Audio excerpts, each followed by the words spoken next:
특집 KBS 1라디오 오늘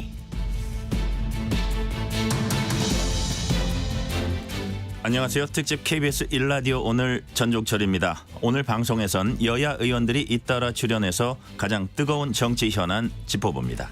국민의힘 배준영 전략기획부총장이 혁신안과 신당 창당 움직임 등에 대한 입장을 밝히고 조홍천 민주당 의원이 비명계 의원 활동을 둘러싼 당내 상황을 진단합니다.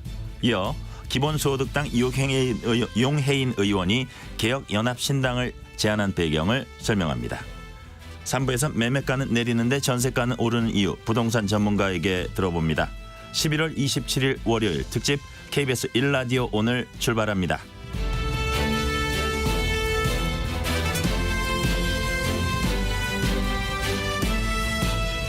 특집 KBS 1라디오 오늘은 유튜브로도 실시간 방송합니다. 문자 참여는 짧은 문자 50원, 긴 문자 100원이 드는 샵9730, 콩 어플은 무료입니다.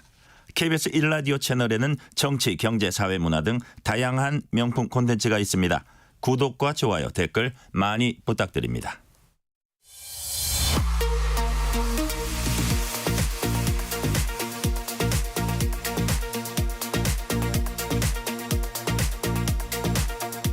월요일 뉴스 브리핑 KBS 보도본부 우정화 기자 나와 있습니다. 어서 오세요. 네, 안녕하세요. 윤석열 대통령이 영국과 순방 일정을 마치고 어제 오전 귀국했죠. 이번 순방에선 어떤 성과가 있었습니까? 네, 우선 핵심 내용을 좀 말씀을 드리면 우선 영국에서는 리시 수넥 총리와 정상회담에서 다우닝가 합의를 채택을 하고 양국 관계를 글로벌 전략적 동반자로 격상을 시켰습니다. 이어서 프랑스 파리에서는 드디어 내일로 다가온 부산 엑스포를 위한 막판 육치 활동에 집중을 했습니다. 지금 현재 경쟁국인 사우디아라비아 리야드가 우세하다는 관측도 있지만 우리든 리야드든 1차 투표에서 그 최종 결정이 되는 회원국의 3분의 2, 이 3분의 2 표심을 갖고 오기가 어렵기 때문에 그래서 어쩔 수 없이 결선 투표가 진행이 되면 우리가 충분히 승산이 있기 때문에 막판 총력전에 나섰습니다. 그렇군요. 이번 순방의 마지막 일정을 부산 엑스포 유치 활동에 이제 집중했다는 것이네요. 네네. 방금 말씀하신 대로 드디어 우리 시각으로 내일 후보지 결정을 위한 투표가 진행되고 그래서 한덕수 총리가 윤 대통령에 의해서 출국을 했죠? 네, 한덕수 국무총리가 막판 표심을 잡기 위해서 윤 대통령에 이어서 프랑스 파리로 출국을 했습니다. 한 총리는 현지 도착 직후부터 각국 대표들을 만나서 막판 유치 활동을 시작을 했는데요. 아직까지 지지 도시를 결정을 하지 못했거나 표심이 흔들리고 있는 회원국의 공략에 집중하고 있는 것으로 전해집니다. 한 총리는 출국 전 자신의 SNS에 막판까지 꺾이지 않는 마음으로 최선을 다하겠다 이렇게 밝혔습니다. 그렇군요. 이런 와중에 일본이 한국 지지 의사를 밝혔다고 하네요. 네네. 요미우리 통신 보도 내용인데요. 보도에 따르면 일본 정부가 한국 정부 그러니까 부산을 지지할 방침을 굳힌 것으로 전해집니다. 일본 정부 내에서는 애초 원유 수입 등을 고려를 해서 사우디를 지지하자는 목소리도 컸지만 윤석열 대통령이 한일 관계 개선에 노력해온 점을 고려해서 이런 방침이 굳어졌다고 요미우리는 보도를 했습니다. 사실 이미 지난 9월에 그 주요 20개국 정상회의 때 한일 정상회담에서 기시다 일본 총리가 윤 대통령에게 부산 유치를 지지한다는 의사를 즉 비공식적으로 전달을 한 것으로 전해졌었는데요. 이번에는 이런 의사가 좀 더 명확하게 구체화가 된 것 같습니다. 한나라 한나라 지지가 되게 절박할 때인데 도움이 결정적으로 됐으면 좋겠습니다. 네네네. 다음 소식도 외교 소식입니다. 한국과 일본, 중국 세 나라 외교장관들이 4년여 만에 회동을 했죠? 네, 맞습니다. 4년 3개월 만에 회동을 했는데요. 어제 오후 부산에서 박진 외교부 장관과 가미카와 요코 일본 외무상 또 그리고 왕이 중국 외교부장이 한자리에 모여서 손을 잡았습니다. 3국 외교장관이 만난 핵심은 한일 중 정상회의를 상호 편리한 또 가장 빠른 시기에 개최를 하기로 합의를 하고 준비를 빨리 해 나가기로 했습니다. 이 한일 중 정상회의의 시점은 명확히 하지는 않았는데 내년 초가 유력한 상황입니다. 네. 한일중 정상회담을 위한 사전 외교장관 회담이다. 이렇게 이제 볼 수가 있겠네요. 네. 삼국회의에 앞서서 한일, 한중 양자 외교장관 회담도 잇따라 열렸다는데 각각 그 회담에선 어떤 얘기가 오갔을까요? 네, 우선의 한일 외교장관 회담에서는 지난 23일 나온 일본군 위안부 손해배상 그 재판 항소심 승소 판결이 논의가 됐습니다. 가미카와 외무상은 국제법과 한일 합의 위반이라며 유감의 뜻을 밝혔고 박 장관은 2015년 한일 위안부 합의를 공식 합의로 존중한다면서 피해자들의 명예와 존엄을 회복하기 위해서 양국이 노력하자 이렇게 답을 했습니다. 이어서 한중 외교장관 회담에선 박진 장관은 한반도 문제에 대한 중국의 건설적인 역할을 촉구를 했는데 왕이 외교부장은 한반도 상황의 안정에 도움이 되는 역할을 하겠다 이런 원론적인 입장만 내놨습니다. 그렇군요. 이렇게 외교장관들이 만나서 내년 한일중 정상회담을 준비하고 있는데 삼국회담 어떤 의미가 있을까요? 네, 그동안 일단 뭐 연례적으로 열리던 한일중 정상회의가 코로나19 때문에 사실 중단이 됐었는데요. 아무래도 우리 입장에서는 이 어렵게 복원된 이 삼국회담을 북핵 문제 같은 현안 해결을 위한 장으로 활용을 해야 될 것 같습니다. 특히 회담에서 중국의 태도를 좀 바꾸도록 해야 된다 이런 해석도 좀 관측도 나오는데요. 어제 회담에서도 중국은 북한 문제에 대해서 원론적인 입장만 내놓는 등의 우리 한일과는 분명히 다른 모습을 보였습니다. 그래서 삼국 정상회의를 통해서 중국의 변화를 이끌어내는 게 무엇보다 필요한 일이 될 것으로 보입니다. 한일중 정상회의의 복원 그리고 정상화 그리고 또 하나 더 들자면 북핵 문제에 관한 중국의 네. 역할 강화를 요구한다. 뭐 이렇게 요약이 될 수 있겠네요. 네, 맞습니다. 이번엔 국내 소식 알아보겠습니다. 윤석열 대통령이 어제 순방에서 돌아오자마자 국정원장과 국정원 1, 2차장까지 국정원 수뇌부를 전격 교체했습니다. 그렇죠? 네, 말씀하신 대로 윤석열 대통령이 김규현 국가정보원장과 권춘택 1차장 또 김수현 2차장을 전격적으로 교체를 했습니다. 사표가 제출이 되고 수리까지 됐고 또 신임 인사까지 임명이 됐습니다. 신임 1차장에 홍장원 전 영국공사, 2차장에는 황원진 전 북한정보국장을 임명했습니다. 신임 국정원장 후보자는 지명을 하지는 않았습니다. 그렇군요. 국정원장과 1차장, 2차장 등 이른바 국정원 수뇌부를 이렇게 한꺼번에 바꾸는 건 굉장히 네. 이례적이라고 볼 수가 있는데요. 네. 대통령실에서 밝힌 교체 사유는 뭔가요? 네, 일단 대통령실 측에서는 정권 출범 이후에 가장 시급했던 한미 정보 관계가 복원이 됐고 또 지금부터는 대북 정보 수집이 중요하다 이렇게 판단이 돼서 대북 정보 수집을 위한 인사를 했다라고 설명을 했습니다. 사실 그런데 그렇다고 해도 국정원 수뇌부를 말씀하신 대로 한꺼번에 교체하는 거는 사실 누가 봐도 좀 이례적인데요. 그래서 이걸 두고 다양한 해석이 나올 수밖에 없는데 여러 번 있었던 내부 인사 잡음 때문이라는 이야기가 유력합니다. 앞서서 지난 6월에 국정원은 윤석열 대통령의 재가를 거친 1급 간부 7명에 대한 인사를 일주일 만에 번복을 하기도 했습니다. 이것도 사실 좀 쉽게 납득하기는 어려운 일인데요. 이렇게 된 건 국정원 내부에서 문재인 정부 당시 주요 보직을 맡았던 인사들을 배제를 해야 한다는 의견과 그런 것보다 능력만 봐야 한다 이런 입장이 좀 갈등을 빚었던 것으로 전해지고 있습니다.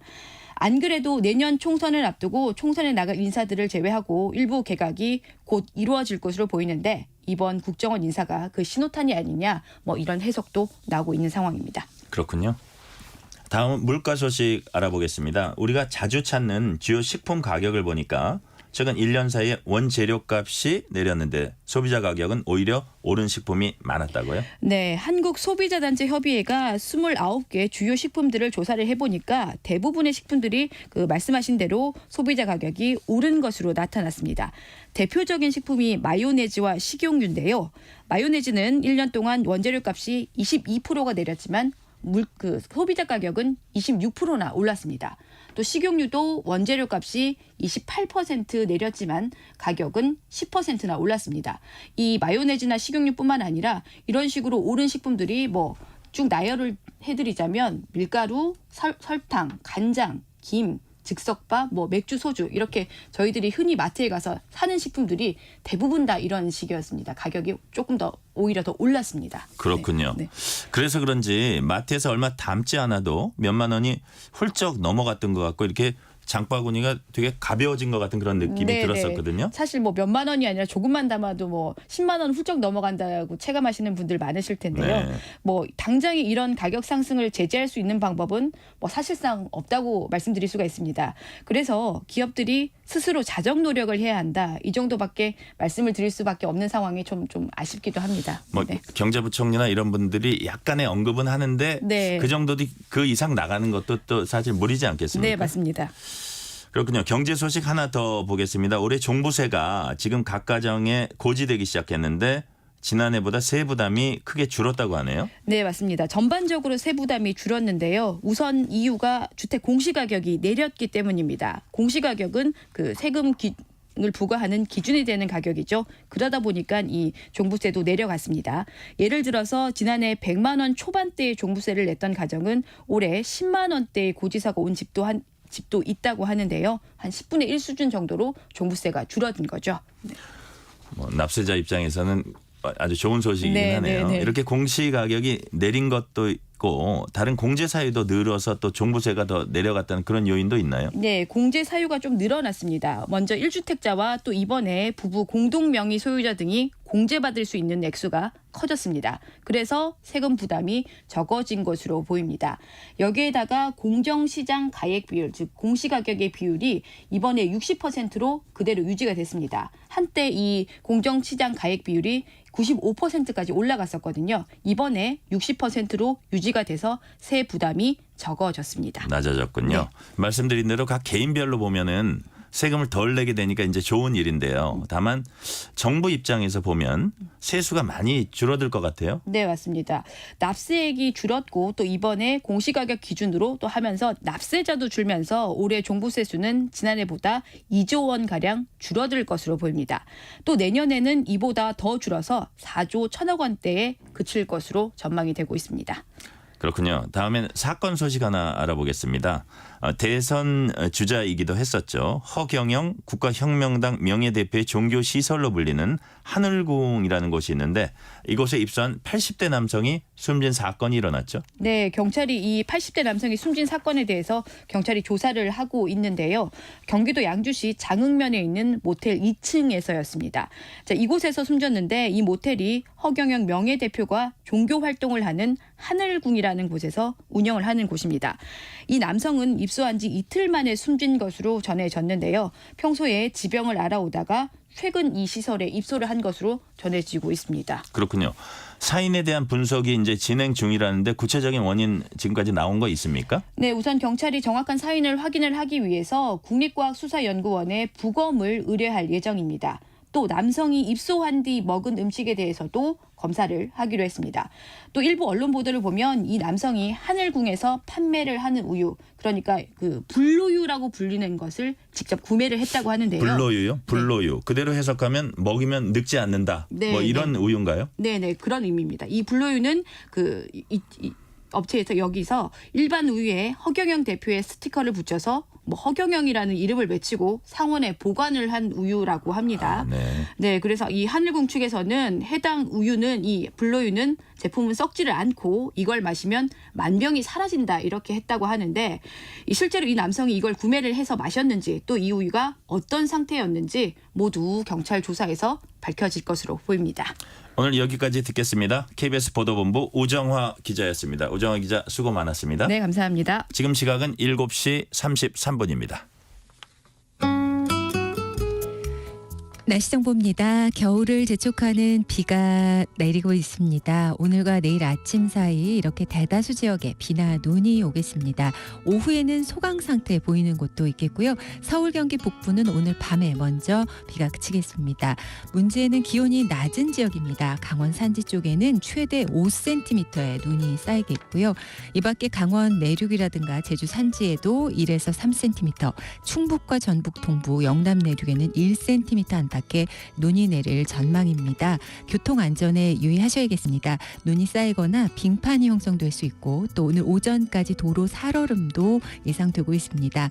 그리고 기온을 보면 오늘까지는 대체로 평년 수준이 되겠습니다. 오히려 더 높을 수도 있겠고요.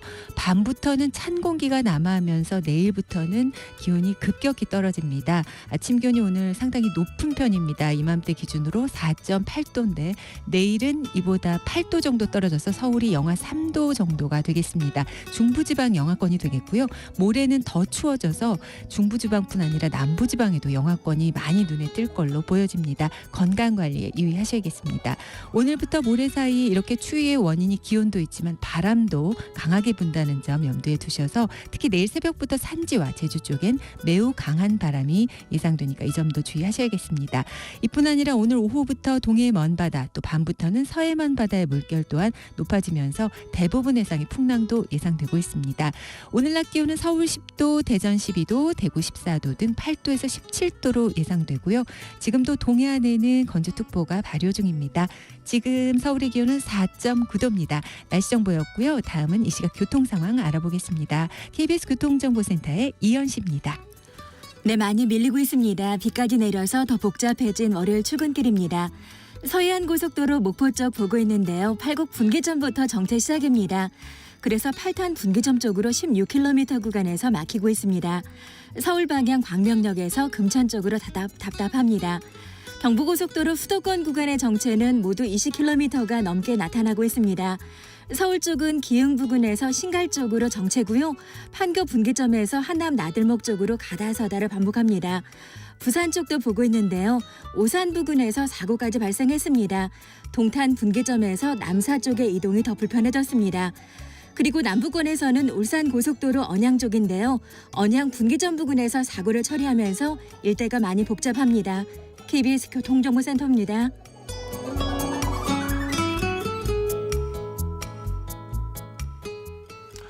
월요일인 오늘 여야 의원 차례로 만나서 핵심 정치 현안 논의해 보겠습니다. 먼저 배준영 국민의힘 전략기획부총장 나오셨습니다. 안녕하세요. 네, 안녕하십니까. 이제 바야흐로 총선의 계절인데요.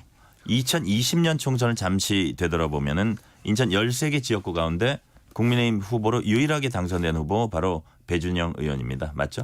그렇습니다. 이후에 무소속으로 당선됐던 윤상현 의원이 국민의힘에 입당해서 지금은 국민의힘 두석입니다.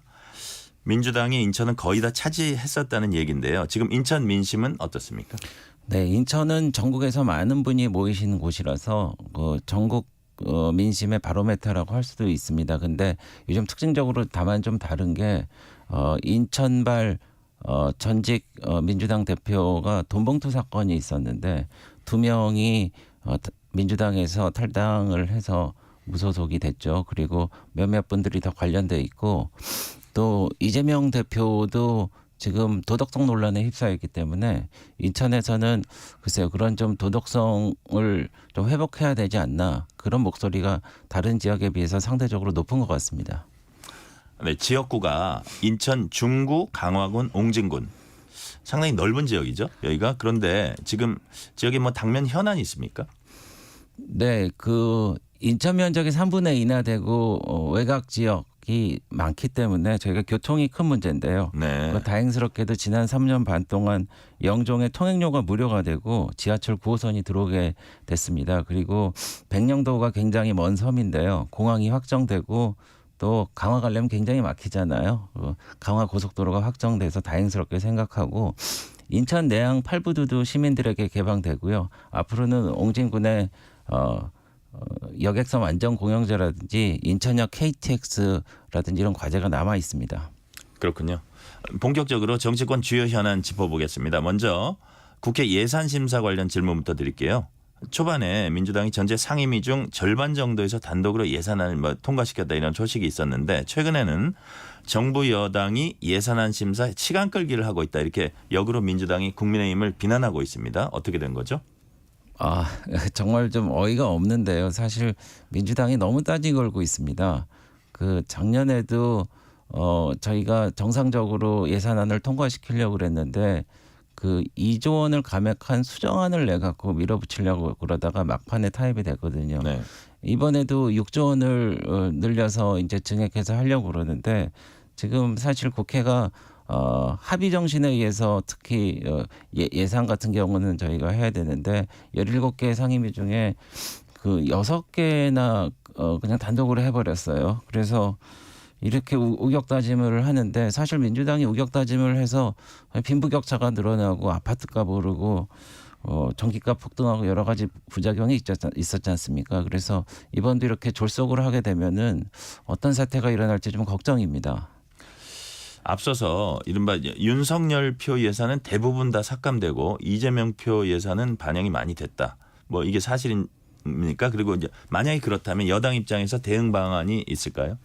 그런데 윤석열 표, 이재명 표라고 말을 붙이는 것도 어떻게 보면 좀 저는 어색한데요. 네. 왜냐면은 우리가 원전 강국이었는데 그것을 뭐 거의 폐기 처분하다시피 해갖고 우리가 얼마나 그 수출 시장에서 어려움을 겪었고 전기값이 또 많이 오르게 됐지 않습니까? 그래서 그 원전 생태계를 살리려고 하는 예산을 2천억 원을 더 세웠는데 그게 무슨 윤석열표 예산이라고 깎아버립니까? 그리고 신재생 에너지라고 해서 4천억을 더 올렸는데 그럴 거면은 대통령 선거에서 열심히 해서 이겼어야죠.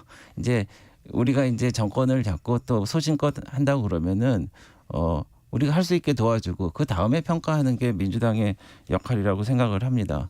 그리고 23일 날도 그 국회 본회의가 공전이 됐는데 그때 그 교권 확립을 위한 법안이랄지 그리고 그 또 여러 가지 하여튼 법안을 민생 법안을 처리해야 되려고 하고 있는데 그때 그 이후로 뭐 이동관 방통위원장 뭐 탄핵한다든지 노란봉투법 방송사법 그때 밀어붙이고 나서 이것을 뭐 저희한테 강요한다든지 뭐 이렇게 해갖고 계속 발목을 붙잡고 있어서 민생 정치보다 개딸 정치를 하는 민주당은 이번에 좀 그 태도 변화가 있어야 된다고 생각을 합니다.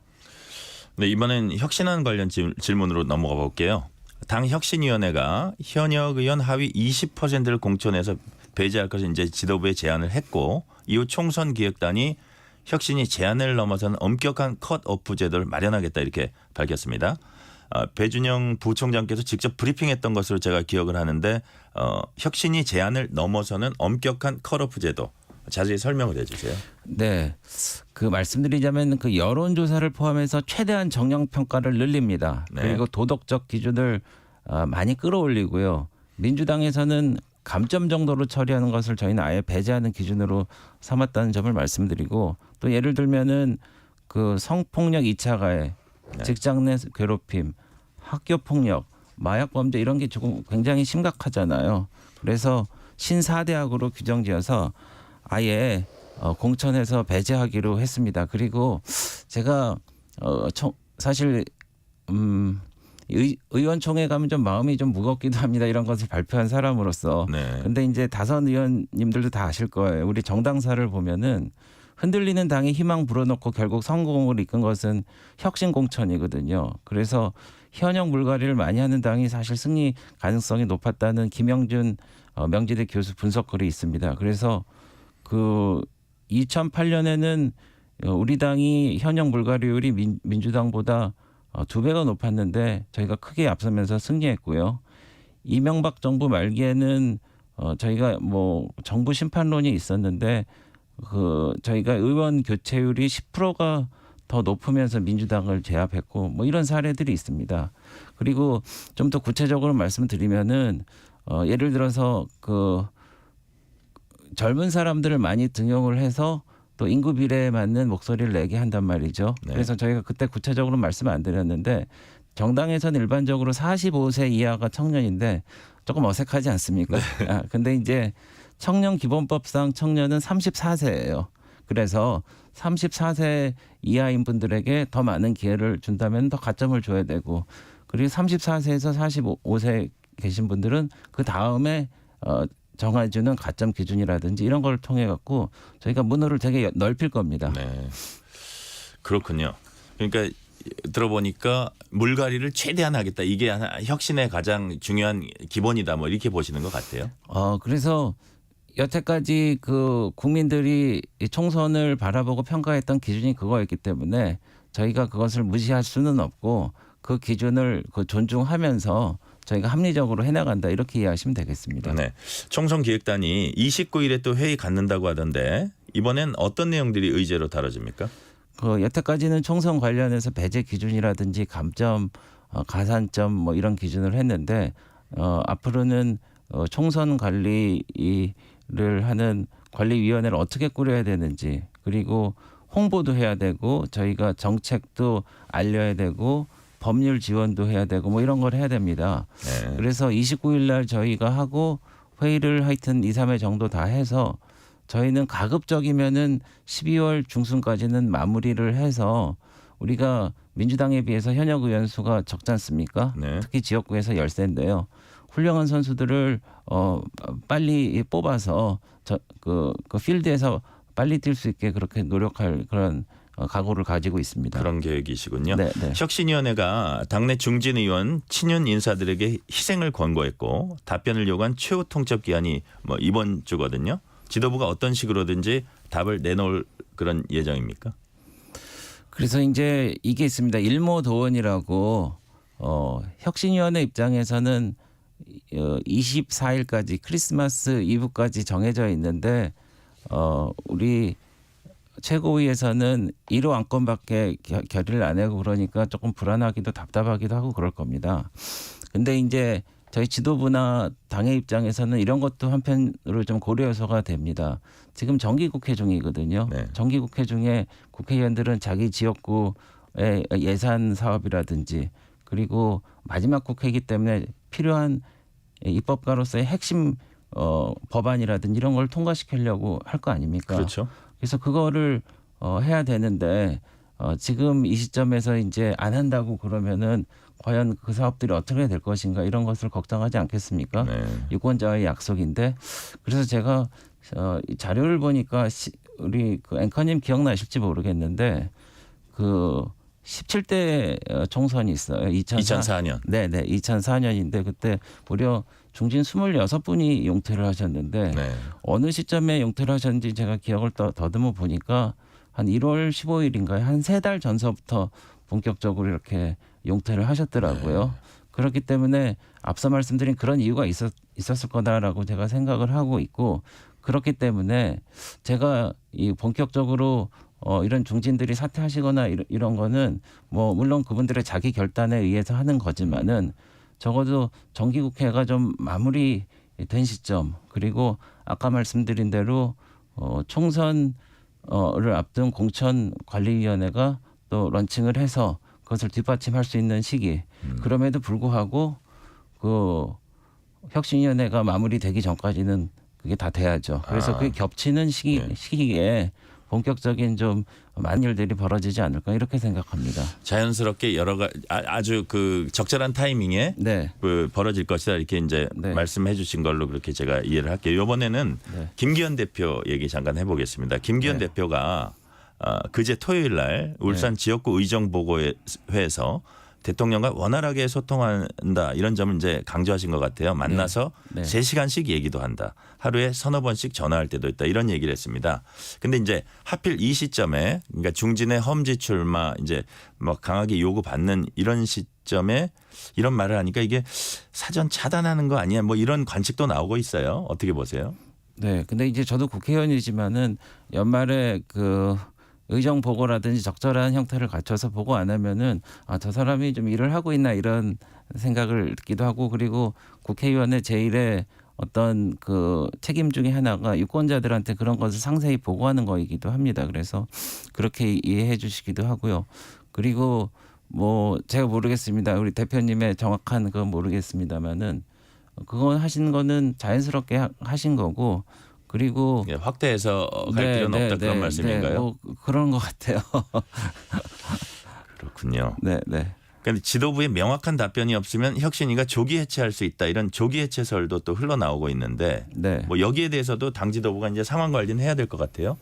네, 그래서 저희가 지난번에 첫 번째 혁신안에 대해서는 저희가 의결을 해서 그렇게 처리를 했고 오늘도 최고위원회가 조금 있으면 열리는데 네. 그 동안에 그 혁신위가 의결했던 안들을 오신현 혁신위원이 오셔서 그 최고회의 때마다 보고를 하셨습니다. 네. 그러니까 저희가 보고를 안 받은 게 아니고 계속 보고를 했고, 근데 이제 이것을 근데 어떻게 보면 사안이 별개이기도 하지만은 서로 연결돼 갖고 어떤 그 화학적인 작용을 할 수 있는 그런 안건들도 있어서 네. 아까 말씀드린 그런 타이밍에 또 그 의원님들이 또 자기주도 학습이라는 얘기도 있듯이 국회의원이라면은 자기 정치 생명과 생명을 그 인생을 걸고 정치를 하는 건데 그런 자기 주도적인 결단이 이루어질 수 있는 그런 시기가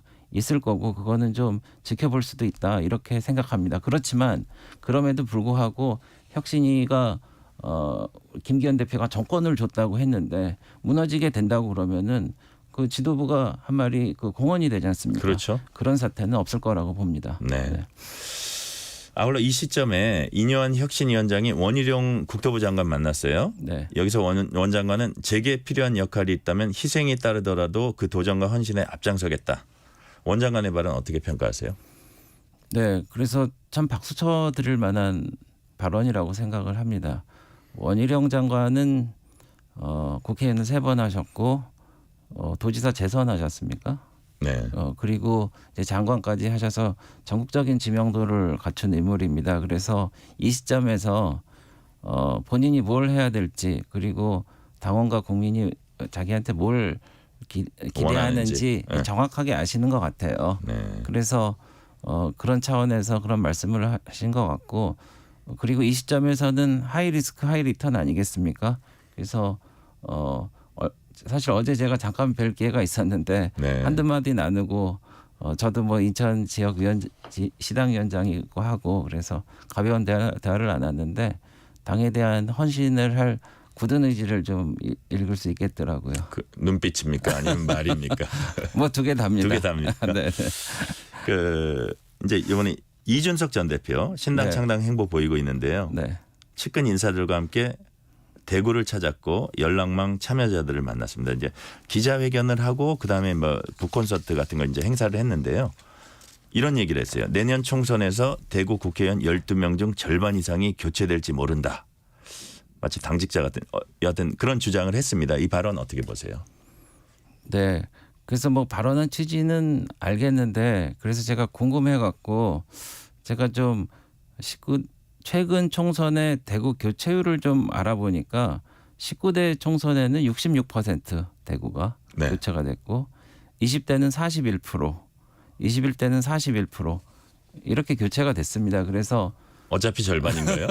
글쎄요, 뭐 그냥 그 해석에 맡기겠는데 그래서 하신 말씀이 뭐 틀린 말씀도 아니고 근데 이제 천지개벽할 만한 변화가 있기 때문에 본인이 나서서 하셔야 된다라는 거는 요 팩트만 보면은 좀 그런 게 있습니다. 그래서 사실 이준석 대표 관련해서는 제가 좀 아쉬운 점이 있습니다. 그 김종인 비대위 때 제가 대변인을 하고 그 이후에 이준석 체제가 갖춰지게 됐는데 네. 사실 그때 뭐 청년들도 많이 오고 당원들도 늘어나고 외연도 많이 넓히고 풀면 그런 공적이 있고 또 본인이 지난번에 브리핑을 할 때 눈물을 보일 정도로 당에 대한 애정이 있다는 거 아닙니까? 네. 애정이 없으면 어떻게 사람이 눈물을 보이나요? 그래서 그 지금 신당 창당을 말씀을 하시는데 신당이라는 건 아무래도 작은 울타리고 거기에 들어가서 세상을 바꾸기는 어렵습니다. 그리고 이준석 대표가 전국적인 인지도와 그 유명세를 누리고 또 지지를 받는 이유가 국민의힘이라는 보수 정당에서 본인이 그런 뜻을 펼치고 그렇게 했기 때문에 평가를 받는 거지 제3당에서 누구나 할 수 있는 일을 그런 얘기를 한다고 그러면은 평가를 못 받을 거고 그리고 뭐 본인이 그 박근혜 대통령한테 픽업이 돼서 왔기 때문에 자리를 지키고 우리 당을 위해서 계속 헌신하는 게 좋을 거고 그래야지 기회가 있을 거라고 생각을 합니다. 네. 그리고 제가 그 듣는 얘기 중에 하나는 그 고장난 그 탁상식에도 하루에 2번은 맞는다는 얘기가 있습니다. 자꾸 당 왔다 갔다 하는 사람들 치고 이렇게 성공하는 사람 못 봤거든요. 그래서 당을 위해서 다시 한번 헌신하기를 이 자리를 통해서 제가 호소합니다. 네. 이제 그럼에도 불구하고 여튼 이 그 분열의 요소는 여당 입장에서 볼 때 이제 안 좋은 거니까 더 이제 그런 말씀을 하시는 건데 그래서 어쨌든 지금 이 전 대표와 긴밀히 소통할 채널이 잘 좀 열려 있는지 뭐 네. 이른바 끌어안기 위한 작업이 좀 진행되고 있는지 그것도 궁금하거든요. 네, 사실 지난번에 이뇨한 혁신위원장이 부산까지 갔는데 참 그 힘든 일을 당하셨잖아요. 그래서 그걸 포함해서 저희가 뭐 이런저런 접촉이 있는 걸로 알고 있습니다. 그래서 저희가 좀 인내심을 갖고 기다리고 또 좋은 반응을 얻어갖고 다시 함께하기를 저는 기대합니다. 네, 말씀 여기까지 듣겠습니다. 배준영 국민의힘 전략기획부총장이었습니다. 고맙습니다. 네, 감사합니다. 2부에선 조웅천 민주당 의원 얘기 들어봅니다.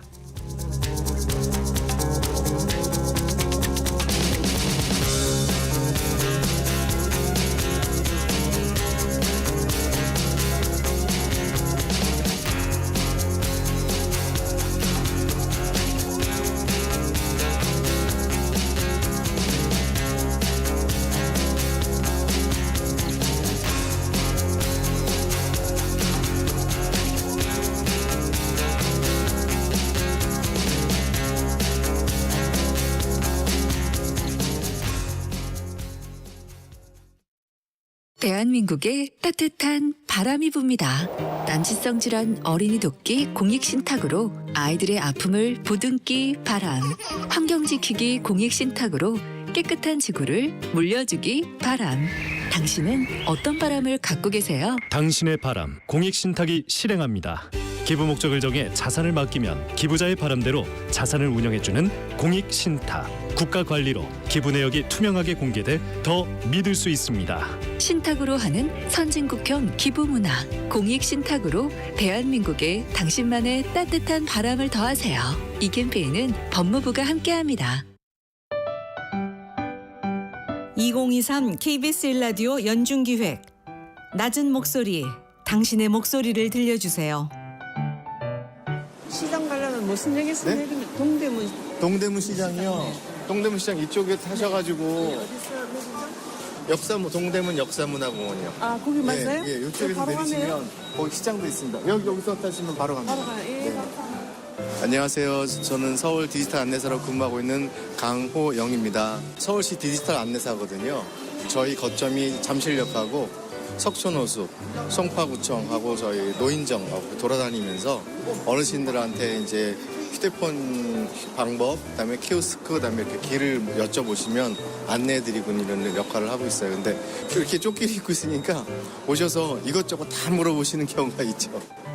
아무래도 어르신들이 휴대폰이나 이런 것들을 물어볼 때 자녀들한테도 물어봤을 때 한 번 가르쳐주고 두 번, 세 번 물어보면 서로 이제 불편하잖아요. 그런 것들을 이제 알려드리면 참 모르는 부분들을 알려줬을 때 굉장히 고마워하고 있더라고요. 저희들 항상 그 각 구마다 중요 거점에서 활동하고 있고 그다음에 목적은 저희들 어르신들 휴대폰이라든가 키오스크라든가 또 그다음에 길이라든가 이런 것들 잘 모르시는 부분에서 언제든지 저희들이 도와드릴 의향이 있으니까 저희 쫓기 보시면 언제든지 오셔가지고 무엇인지 물어보시면 친절하게 대답해 드리겠습니다. 서로를 좀 더 이해하고 갈등을 줄여갈 수 있길 희망합니다. KBS 1라디오 연중기획 낮은 목소리였습니다.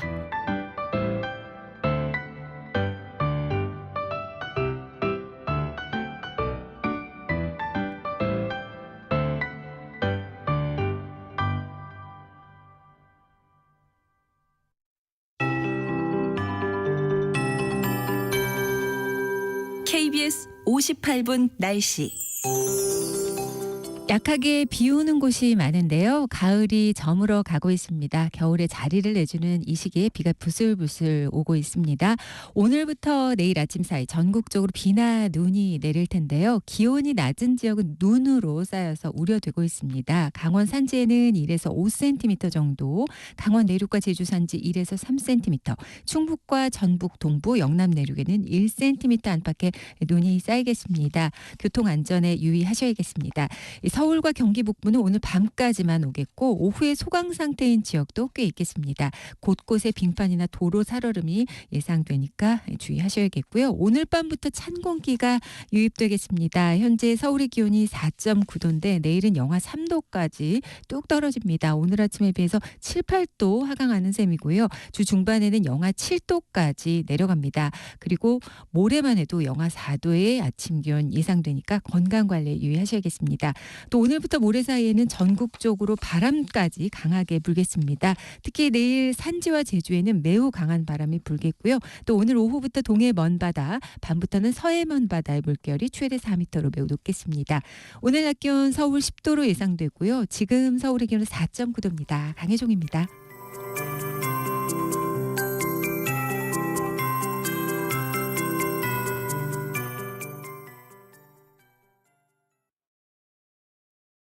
정성을 다하는 국민의 방송 KBS가 8시를 알려드립니다. AM 711kHz, FM 97.3MHz, KBS 1라디오입니다. HLKA.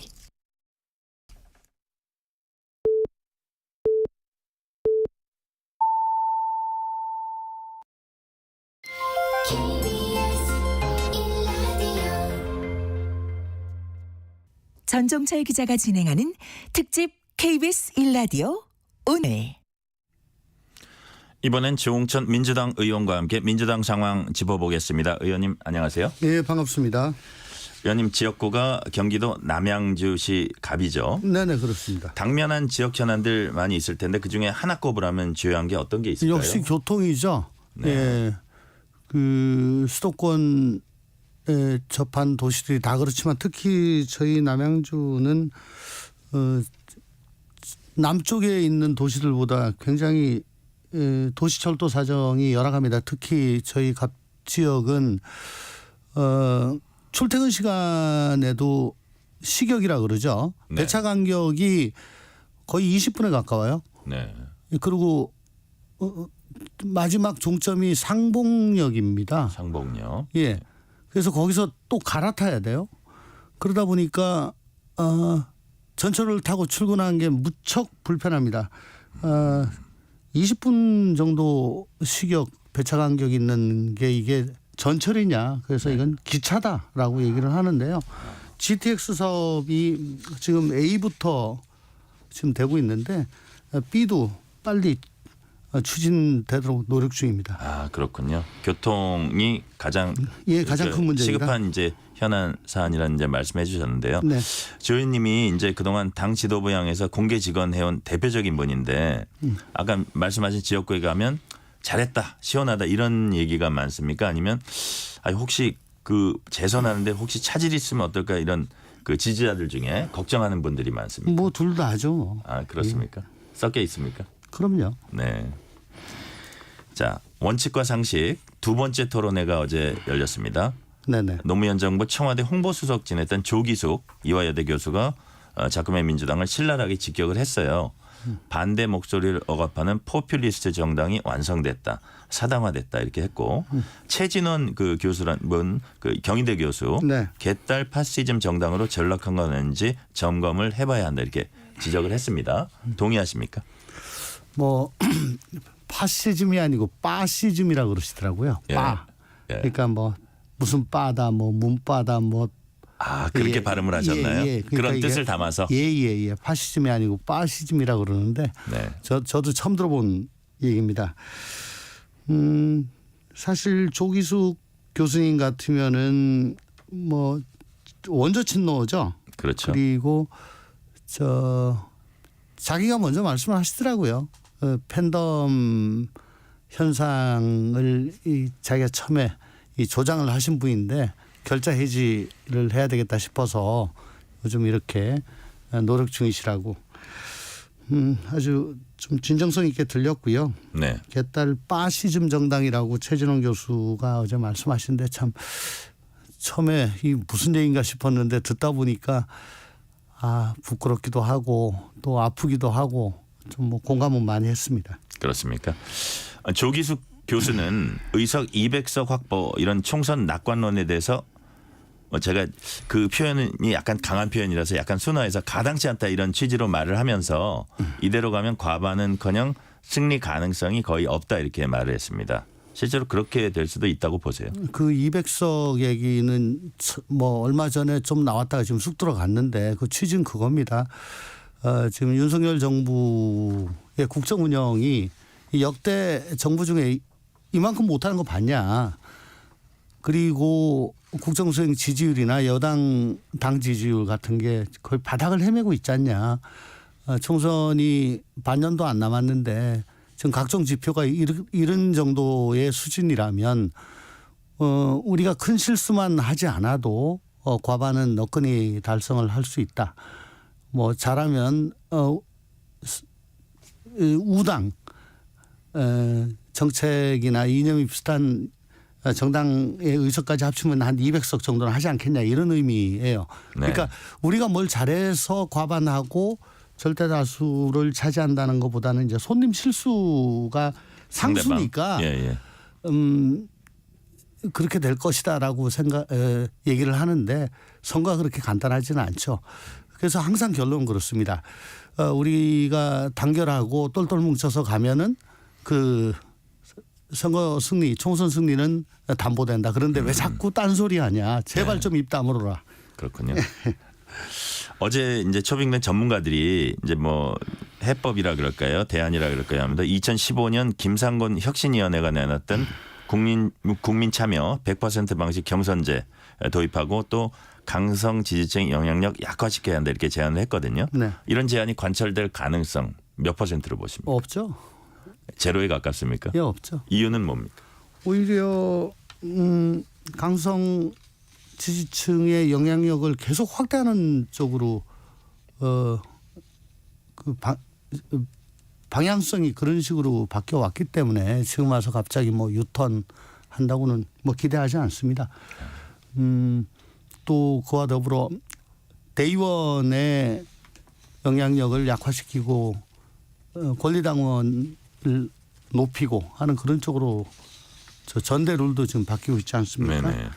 전반적인 추세가 더 비관적으로 보시는 거예요? 그렇죠.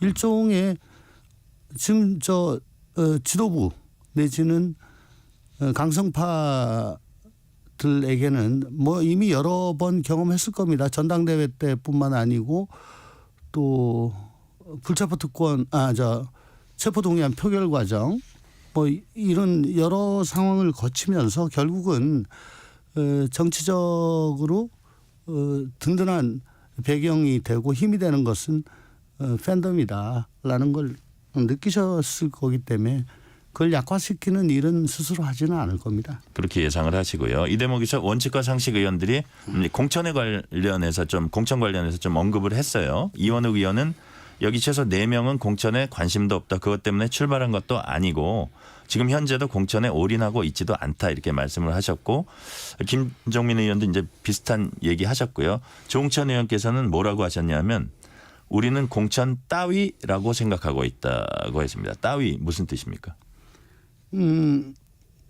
좀 더 저희 깊게 좀 말씀을 드리려면 시간이 좀 많이 걸리는데 그러니까 제가 선수를 하나 더 쌓고 말고가 그렇게 중요한 얘기냐 그게 그렇게 큰 의미가 있느냐 한국 정치의 현실을 보자. 거대 양당이 적대적 공생관계로 서로 하고 싶은 거 못하고 남이 하고 싶은 거는 또 말릴 수 있는 그 정도의 힘만 가지고 대치 상태를 가지고 계속 지금 이어져 오고 있어서 대한민국이 지금 더 이상의 허들을 넘지 못하고 정체돼 있다. 네. 그리고 그 사이에 민생은 점점 더 도탄지경에 지금 빠져 있는데 그러면 그 과정에서 정치가 한 역할이 뭐냐. 그러면 이 정치를 바꿔야 되지 않겠냐. 그런데 이런 상황에서 22대 국회의원이 한 번 더 되겠다고 어떻게 손들고 공천 잘 받기 위해서 노력하는 것이 그게 그렇게 중요한 것 같아 보이지는 않는다. 국회의원 노릇을 잘하는 것이 중요하고 21대 국회의원으로서의 그 지금 총평을 하자면은 한마디로 말씀드리면 비루함이거든요. 그래서 그 비루함이 뭐 전반적인 사람이야 아니면 본인? 저죠. 예. 이거는 아니다. 이 국회의원으로서 제대로 역할을 할 수가 없는 구조다 이게. 네. 그래서 한국 정치가 그래도 대한민국의 발전과 또 민생에 도움이 되는 쪽으로 가야 된다라는 걸 저희들은 항상 고민을 했었고요. 특히 그러면 양당이 바뀌어야 되는데 같이 바뀌지 않으려면 양당 중에 하나가 획기적으로 바뀌면 상대방도 따라서 바뀌지 않을 도리가 없습니다. 네. 그러면 우리가 소속된 민주당부터 먼저 좀 바뀌어야 된다라고 계속 생각을 해오고 뜻을 같이 해왔던 사람들이 지금 원칙과 상식을 만들어서 우리 당부터 원칙과 상식을 따르자 이런 주장을 계속 해왔는데요. 그전에는 반성과 혁신을 했었고요. 그런데 이걸 자꾸 니네들 공천 때문에 지금 이런 거지. 아니, 그거 아니다. 우리가 비명계라고 부르지 말아달라. 혁신계. 누구를 반대하는 게 아니다. 우리 당이 먼저 혁신을 해야 된다. 그래야 저 당도 바뀌려고 노력을 할 거다. 그래야 한국 정치가 반발짝이라도 앞으로 갈 수 있다. 그래야 대한민국이 나아진다. 그런 의미에서 드린 말씀이죠. 그렇군요. 아울러 조 의원께서는 당내 초선 의원들을 향해서 이제 하신 말씀 같은데 굉장히 노회한 정치인들이 많다. 이게 무슨 뜻인가요? 과거를 보면 당에서 정풍운동이란 게 꽤 그래도 자주 일어났잖아요. 그렇죠. 꽤 있었죠. 천신정, 지금 남원정. 20대, 21대와 같은 당내 상황이라면 정풍운동이 일어나도 몇 번은 일어났어야 될 지경입니다. 네. 그 정풍운동의 주역이 대개 초재선이었습니다. 그렇죠. 네, 참 발칙하다 할 정도로. 근데 지금 20대, 21대, 특히 21대를 보면 선수가 낮을수록, 연령이 어릴수록 더 생각이 점잖하다 그래야 되나, 현상 유지를 추구하는 것 같아요. 그리고 강성 지지층의 눈밖에 나지 않으려고 노력을 하는 것 같고. 네. 그래서 어느덧 이 직업형 국회의원, 생계형 국회의원들로 지금 되어가는 거 아닌가. 네. 그런 아쉬움이 있어가지고. 정치가 바뀌는 데는 도움이 못 되는 사람들이다 이제 이렇게 보시는 그렇게 거네요. 단정하기는 좀 그렇지만 예. 이 국회의원을 밥벌이 수단으로 해서는 안 되잖아요. 네. 예. 지사형을 추구를 해야 되는데 자꾸 생계형 쪽으로 가는 것 같아서 네, 선수가 낮을수록 안타깝다. 안타깝죠. 예. 안타깝죠. 이달 초에는 조 의원께서 뭐라 그러셨냐면 질식할 상황이다. 하셨는데 아까 이제 말씀하시다 보니까 유턴 기대 안 한다 이런 말씀도 하셨어요. 그러니까 하고 싶죠. 근데 그게 가능하겠냐고요. 그렇죠. 그러면 당이 변하지 않으면 거치는 어떻게 하실 생각이세요? 그래도 제 아무리 정말 강고할지라도 역대 여의도 판을 보면은 네. 그래도 총선을 앞두고는 정말 블랙 프라이데이처럼 창고 대방출을 해야 되니까요. 어떻게든 이 매출을 최대한 올려야 될 거 아니겠습니까? 그러니까 평소에는 꿈도 꾸지 않던 변신을 합니다. 양대 정당이. 그러니까 저렇게 해? 라고 할 정도의 변신이 가능한 시기가 딱 요때입니다. 네. 그걸 기대하는 거죠. 그러니까 아까 말씀하신 상당히 비관적으로 본다. 유턴 기대 안 한다고 말씀은 하시지만 어떤 극적인 변화에 대한 어떤 하나의 가능성을 완전히 놓은 건 아니다. 민주당이 살아남으려면. 근데 네. 특히 지금 상대당인 국민의힘이 인요한 그 혁신위원장이 네. 들어오셔가지고 정말 좀 좌충우동을 하고 계시잖아요. 네. 그리고 이번 주 목요일에는 상당히 센 메시지가 나갈 것이다. 거기 예고. 당대표가 자기 지역구에 가서 의정보고회를 하는 그런 또 이상한 모습까지도 지금 나오고 있습니다. 저게 어쨌든 점점 클라이맥스로 지금 향해 가는 것 같은데 저기서 어떤 큰 파열음이 날 수도 있어요. 네. 그러면 국민의힘이 저 파열음 끝에 완전히 새로운 모습으로 바뀔 수가 있죠. 네. 바뀌면 그러면 저희는 그냥 가만히 있는다? 그러면 망하는 거죠. 네. 그 국민의힘의 변신에 조응해서 맞춰서 우리도 국민들 보시기에 쟤들도 또 비슷하게 노력하네, 바뀌네 라는 걸 보여드려야 될 겁니다. 네. 그러니까 서로 간에 영향을 끼치고 있습니다. 그렇겠죠. 네, 그걸 기대하는 거죠. 네네. 그 이상민 의원이 이제 가장 탈당설이 좀 유력하다 이렇게도 관측되고 있는 분 중에 한 분인데 이상민 의원이 저번 주인가요 여기 출연을 하셔서 그 원칙과 상식 네 분 가운데서도 탈당을 고려하는 분이 있다 뭐 이런 말씀을 하셨어요. 아무래도 소주나 한 잔 기울이면서 당이 어디까지 변할 것인가에 대한 생각은 각자 4명도 다 다르겠죠. 네. 그러니까 끝까지 변하지 않을 경우, 끝까지 강성 지지층에 영합해서 그쪽만 보고 갈 경우에는 어떻게 할 것인가 이런 이제 근본적인 문제를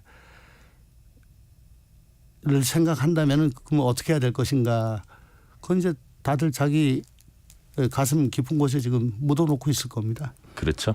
그러니까 의원님 입장에서는 지금 이 단계에서는 뭐 탈당이라든지 이런 거를 선택지로 두지는 않는 지금 건가요? 가장 손쉬운 방법이 예. 어쨌든 우리 당이 먼저 변하고 획기적으로 국민들께 다가가서 그게 자극제가 되어서 여당도 네. 그에 필적하게 국민들께 다가갈 수 있는 그런 환경이 조성되는 것이 대한민국 정치가 바꿔가는 거라고 생각을 하고 있는 겁니다. 네네. 네. 뭐 동료 의원이고 이제 얘기도 많이 나누실 것 같은데 뭐 남의 얘기라 좀 여쭤보기 그렇긴 한데 이상민 의원의 국민의힘 입당 가능성 몇 퍼센트로 보십니까? 글쎄요. 얼마 전까지만 해도 상당히 높은 걸로 봤었는데 또 조금 낮아졌어요. 아 그런가요? 예, 언행이. 뭐 이거 가지고 직접적으로 묻고 그럴 수는 없는 거 아니겠습니까? 네. 다만 제가 생각을 하기에는 뭐 민주당이 여러 가지 문제가 많습니다. 그렇다고 그러면 국민의힘은 지고지순하고 저 괜찮은 것인가?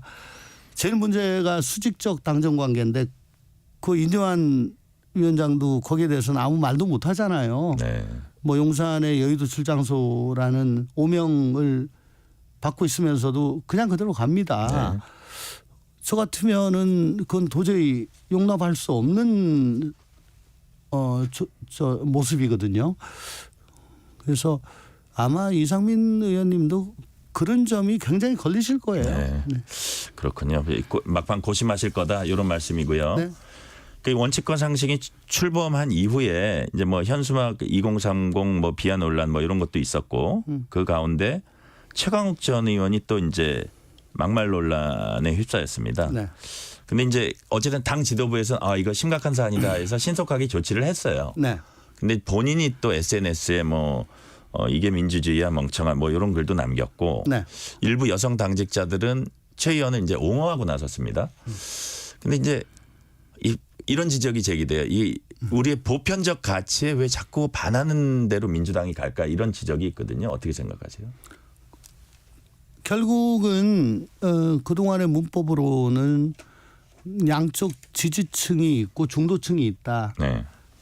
집토끼는 묶어놓지만 결국은 산토끼를 잡아와야 성공한다. 예. 선거에 승리한다. 이런 전략이었는데 언제부턴가 산토끼가 그냥 산에 머물고 내려오지 않게 하고요. 집토끼들만 더 번식하게 하는 게 이게 승리하는 방법이다. 예. 즉 중도층은 아예 정치라면 막 진절머리가 나게 해서 다 투표하지 않게 하고요. 예. 자기들 지지층만 더 강구하게 하는 뭐 그런 쪽으로 양당이 움직인다. 예. 뭐 그런 얘기가 있길래 설마 했었는데 뭐 지금 이렇게 암컷이나 뭐 이런 극단적인 얘기를 하는 거는 강성 지지층들은 환호 작약할 것이거든요. 네네. 거기에 부합하려고 하는 거겠죠. 마지막으로 이제 짧게 하나 여쭤볼게요. 그 당에서 어쨌든 이제 영입 인재 영입 되게 이제 추구하고 있을 텐데 네. 지금 민주당에 필요한 인재 어떤 사람입니까? 글쎄요. 뭐 단적으로 말씀드리면 지금 우리 당은 21대 총선에서 너무 많이 이기고 그다음 대선 지선에선 완전히 졌습니다. 네. 그래서 예비군이 너무 많고요. 각 지역구마다 번호표 들고 대기하고 있는 분들이 많습니다. 사람이 많군요. 예. 그러니까 경쟁률이 너무 높죠. 지금 핵심은 공천의 핵심은 누구를 인재로 영입해서 공천을 주느냐라기보다는 어떤 사람을 배제하느냐라고 봅니다. 국민적 지탄을 받았거나 저기는 도저히 아니다. 왜 저 20대 공천 때 김종인 위원장 들어와 가지고 두 분 그 배제하고 막 그랬잖아요. 네. 그게 20대 총선에서 일당되는데 큰 동력이 됐다고 저는 생각을 합니다. 네. 예, 오히려 누구를 배제하느냐 그게 훨씬 그것이 더 중요하다고 생각합니다. 지금까지 조웅천 민주당 의원과 말씀 나눴습니다. 고맙습니다. 감사합니다.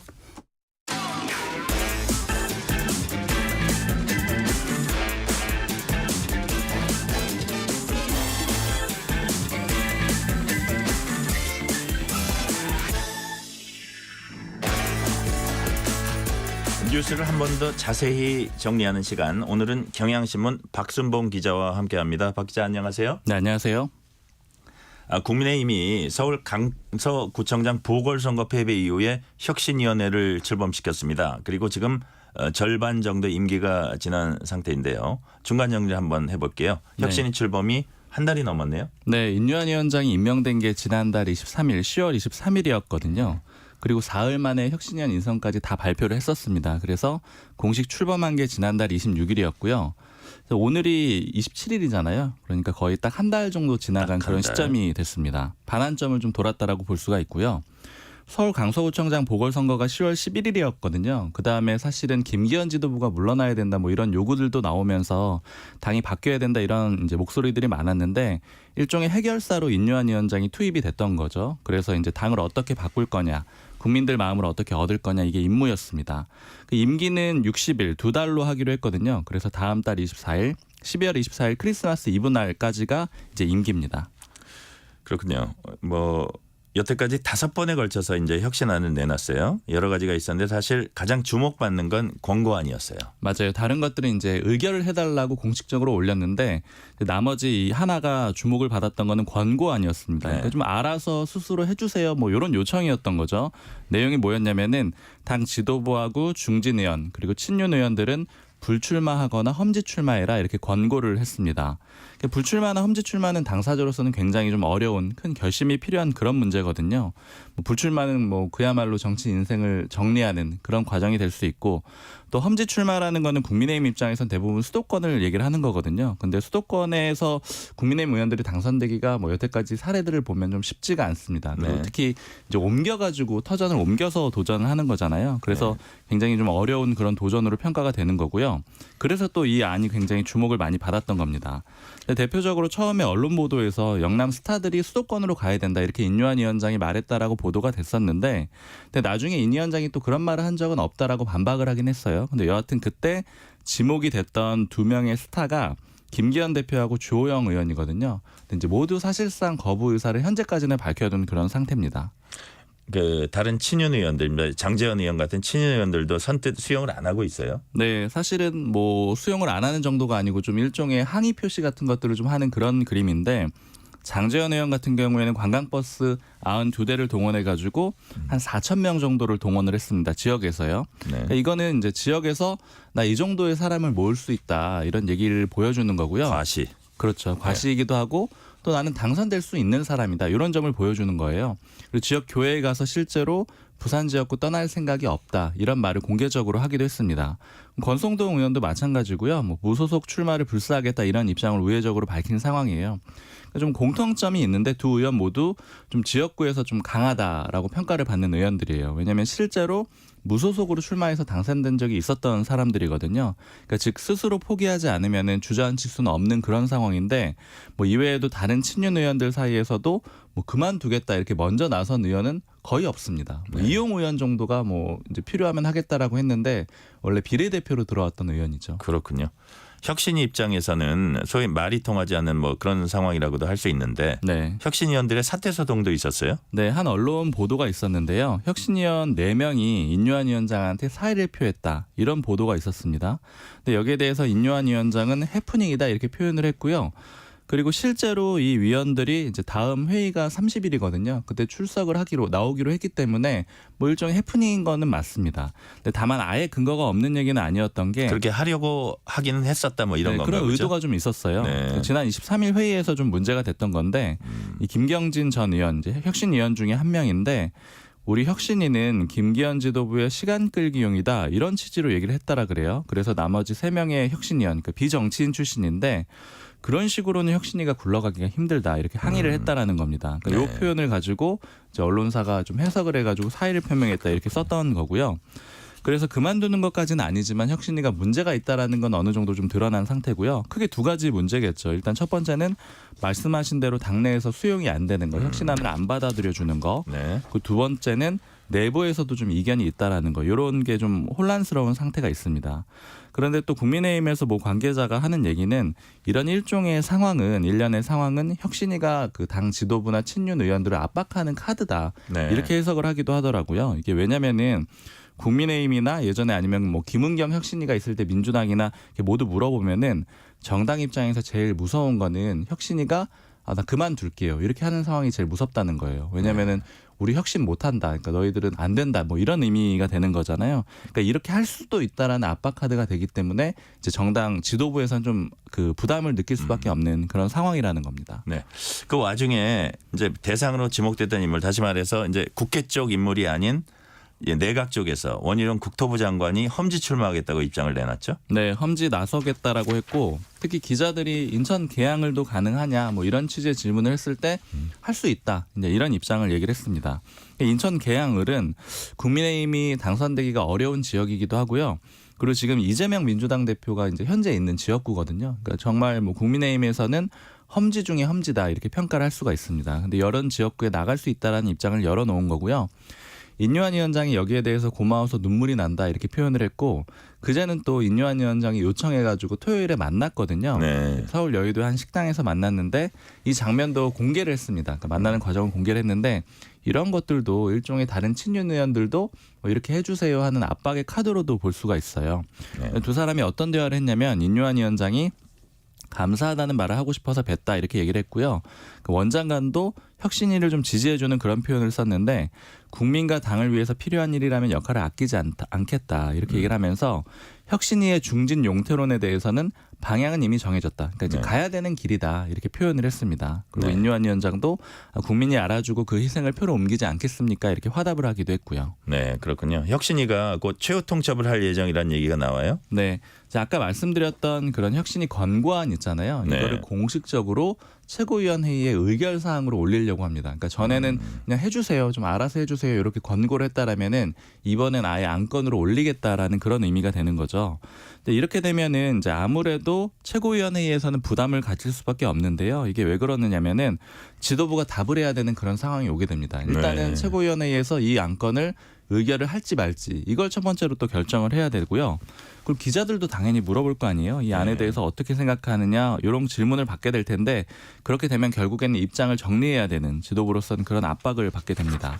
그리고 만약에 계속해서 이 혁신이 수용이 안 되면은 아까 말씀드린 그런 사퇴 소동 같은 것들도 현실화할 수가 있거든요. 그렇죠. 그럼 이제 아까 말씀드린 대로 혁신위가 무너지게 되면은 김기현 대표 체제도 충격을 받을 수밖에 없는데 뭐 혁신위가 떠난다는 것도 문제지만 처음에 이 출범을 한 것도 김기현 대표가 인요한 위원장 설득해서 데려왔었거든요. 정권을 준다 그랬었잖아요. 맞아요. 정권 준다라는 그런 얘기도 했었고요. 그렇게 했는데 김기현 대표가 수용을 안 해가지고 혁신위가 물러나는 그림 이런 게 되는 상황은 김기현 대표로서도 많이 부담이 되기 때문에 이제 30일이 좀 분기점이 되는 그런 상황이 될 것 같습니다. 그렇군요. 여기까지 듣겠습니다. 박순봉 기자였습니다. 고맙습니다. 감사합니다. 특집 KBS 1라디오 오늘 2부 여기서 마치고요. 3부에서는 용혜인 기본소득당 의원 만납니다.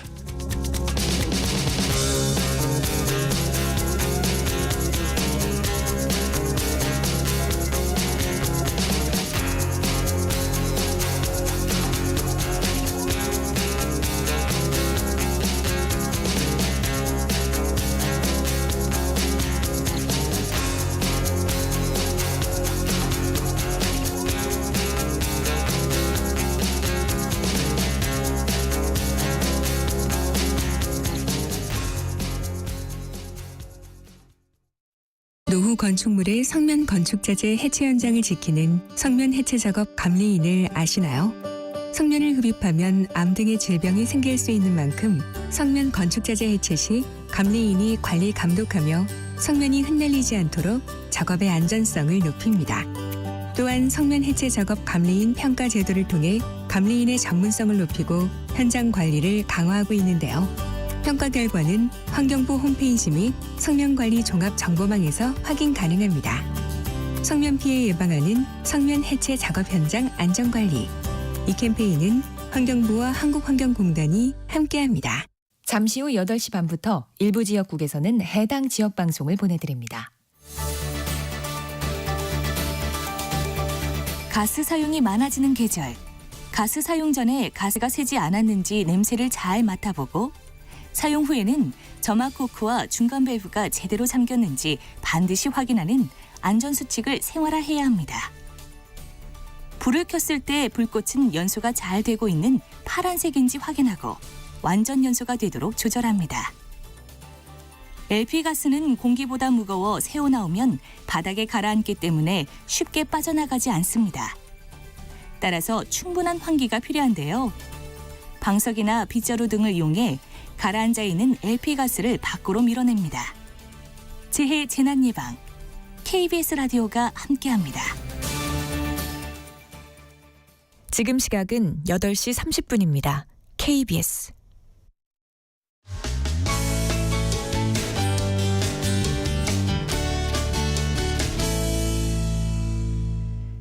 전종철 기자가 진행하는 특집 KBS 일라디오 오늘.